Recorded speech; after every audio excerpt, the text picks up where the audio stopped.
This is hard to watch. Piers Morgan was having a very productive conversation on identity politics in this election with Vinny and Tim Pool, when some feminist on the panel decided to sour the taste for everyone by introducing a petty gender and racial angle that no one asked for. There is so much that I need to tell you about, but take a look at this exchange before we dive in. Listen, I mean, there's so much to debunk there, and it's there we really... go. The name. Vinny, you had your moment, okay? Please, I've been very quiet here, listening to you guys as the woman, as you explain misogyny to everyone I knew watching. you were going to go there. I love women. You know, because I'm a... Oh, you love women. I'm sure they love you, too. Listen, this is going to be determined by women. This election is going to be determined by women. And women are not only, we saw it in 2022, this country has turned out in response to Roe v. Wade, not just because it's attack against abortion rights and abortion access and the right to choose, but also it shows that the Republican Party and Donald Trump have had an agenda, not only through cutting off clinics, funding to clinics across the country, attacks on IVF, not only with their online agenda, like Tim Pool here, who was funded by the Russians, let's not forget, that they had an agenda to sway young male voters into being radicalized through disinformation campaigns. What? There are so many levels I can pick this entire argument apart. First off, no, women are not the deciding demographic in this election. If you look at many of the polls coming out in the last few months before the election, you see a shifting lead between the two candidates. Sure, there's a gender divide here with 51% of men supporting Donald Trump and 52% supporting Kamala Harris, according to Pew Research, but the real deciding factor in the election is primarily going to be two things on both sides of the aisle. It's primarily the undecided independent middle, which Kamala Harris has not so far impressed as much as she needs to, particularly down to her unwillingness to engage with the media in long-form conversations. And secondly, what's really going to shift this election one way or another is the voter turnout. The candidate that's most capable of bringing out their voters enthusiastically from their homes on November 5th is going to take the lead in this super thin margin. By the way, make sure to subscribe to the channel, hit the notification bell for important discussions like this. Now, I think the only person that wants to make this about gender is likely the same kind of person that thinks Kamala Harris is not doing well in the polls because of some shady misogyny in this country that doesn't want to see a woman president. That's exactly what Barack Obama told young African-American voters last week, and it's a pretty sad way to rally votes by playing on identities. And we're seeing a microcosm of that play out on this panel. Part of the gender divide here right now is because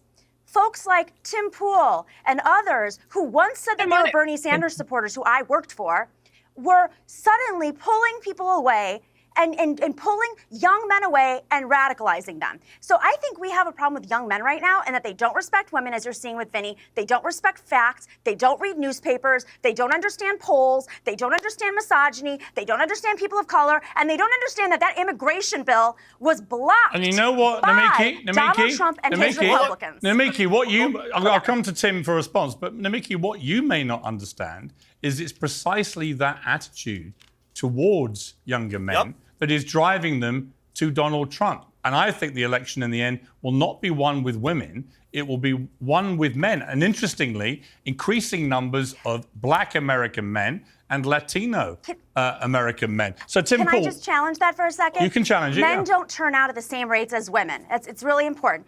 Women have a higher rate of turnout, they're more reliable voters, and young women are more left than they've ever been because of a lot of the online hate that they're seeing. So while Tim Pool might not like this, the majority of men actually do respect women and do like to talk to them. And I think, is there misogyny? Sure. It honestly made me chuckle seeing Tim Pool's reaction there at the end, being picked for no apparent reason on this panel. But does the broader point she's trying to say make any sense at all? And this is a new line that the Democrats are running with. Look at it this way, Kamala Harris took the party's mantle from Joe Biden because she was supposed to save the sinking Democratic ship before the election, but apart from the short-lived euphoria of a couple months, Kamala Harris has no one but herself to blame for falling off the way that she has over the last 2 weeks. The string of disastrous interviews we've seen with 60 Minutes, Fox News, and then now probably with Joe Rogan has decidedly made her lose the brief buzz that she generated around her. So no pivoting to a cheap gender and misogyny angle is going to work, and you probably saw that with Barack Obama, who was clowned last week for gaslighting young men into voting Kamala Harris as if she was entitled to it. By the way, take a look at this cringe-inducing ad the Kamala campaign put out calling on manly men to not be afraid to vote Kamala Harris.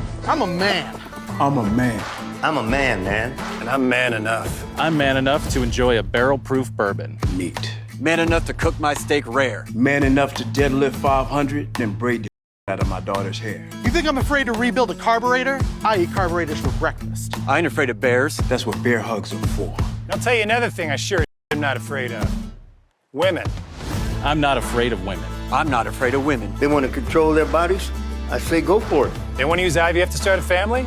I'm not afraid of families. They want to be childless cat ladies? Have all the cats you want. Woman wants to be president? Well, I hope she has the guts to look me right in the eye and accept my full-throated endorsement. Because I'm man enough to support women. Man enough to know what kind of donuts I like. Can you blame men for just turning out when a political campaign is trying to talk down to them for a vote instead of ads that list the tangible achievements of Biden and Harris's time in office? This is not working for the Democrat campaign, and it seems like they're getting more desperate every time a new poll comes out, revealing trouble for the campaign as election date approaches. What did I say to this lady? I watched his commentary in response to the Kamala.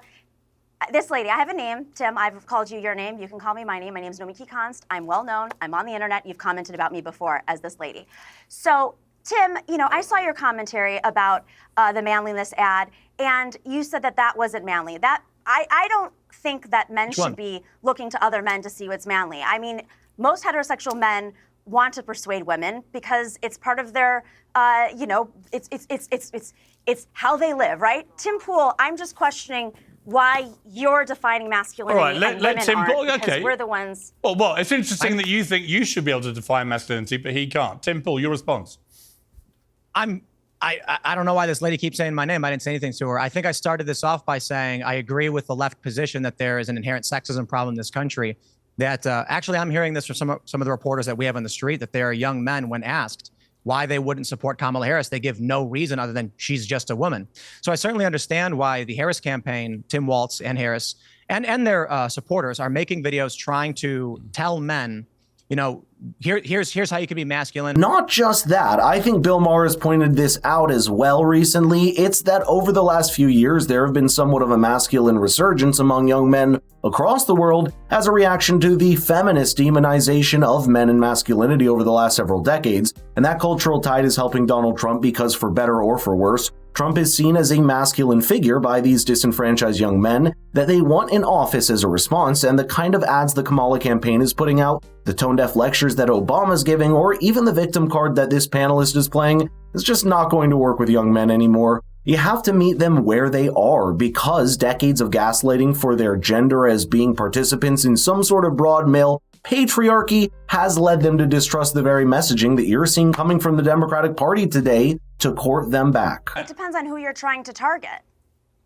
I mean, if you're trying to target Tim Pool viewers, yeah, probably not. I mean, the far right, I don't think Kamala Harris or any Democrat was ever going to win over. But there are plenty of men who may need permission.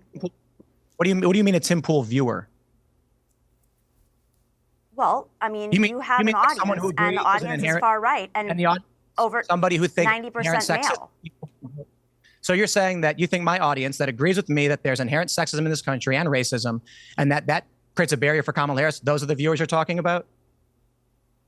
No, I'm saying that the folks who listen to your show are not the target audience of these ads. There are plenty of men out there who may not have really understood when they kept asking things like, where is Kamala Harris's plan, even though she's said it over and over and over again on the campaign trail. They're using excuses and not understanding that the underlying issue there might be misogyny. Hang on. Kamala Harris, with the best will in the world, she doesn't have a big plan for what she's going to do. She never thought she'd have to have one. She gets parachuted in this weird coronation, a completely undemocratic process, by the way, which I don't think served her or the Democrats very well, and I suspect will come back and haunt them at the election. But the truth is that Kamala Harris doesn't seem to have a proper plan. It just makes you roll your eyes for how obvious they are to modern gender dynamics as it regards politics. It was bad enough when Joe Biden tried to play a petty race angle back in 2020 when he said, quote, "You ain't black if you don't vote for him," and then the Democratic Party is surprised when people don't respond to the same identity-based gaslighting